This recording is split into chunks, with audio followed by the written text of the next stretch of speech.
But the first step is to bring the action out onto the custom keybed.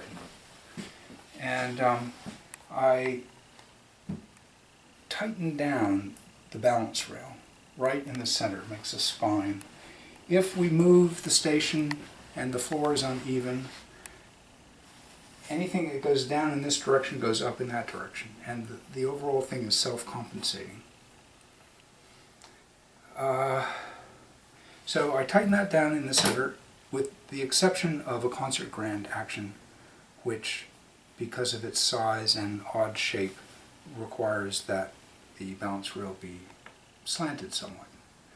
The back rail adjusts to the back of the action, the front rail to the front of the action. The slipper tracks have flanges that represent the keybed in the piano, and the back rail of the action sits on this flange.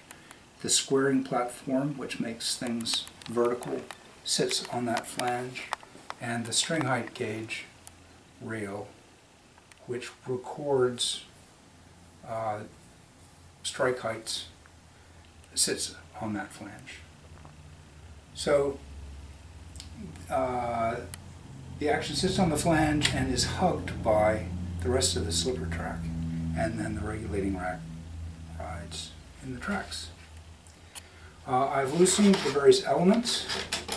So these are bedding platforms, and they have a base and a wedge and an elevator, and the elevator has an inclined plane on its underside so that as the wedge goes in, the elevator goes up, and as the wedge comes back, the elevator goes down, and so we can fine-tune the fit of our balance rail.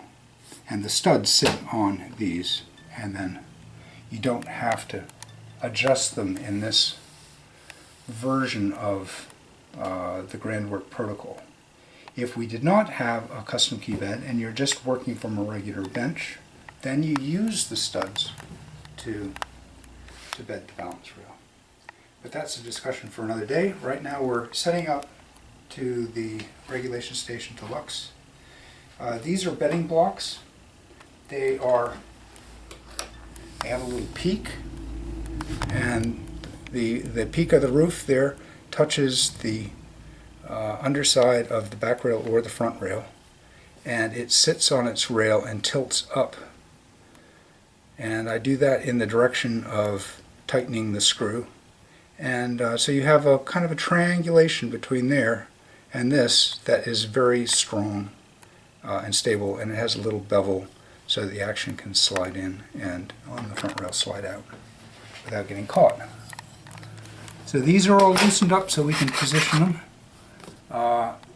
This rail attaches through these little holes here, and so we keep them free until they're in position, tighten them down, and then actually having at least the center bedding platform right over the rib that is underneath. Why don't we just have a quick look at the underside of the station.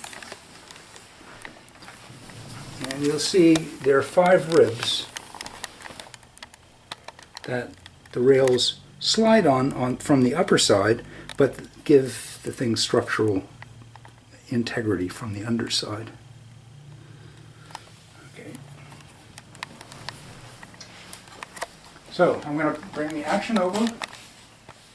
Hopefully my space is well calculated and is a little bit bigger than the keyframe that's going onto it, which it seems to be the case.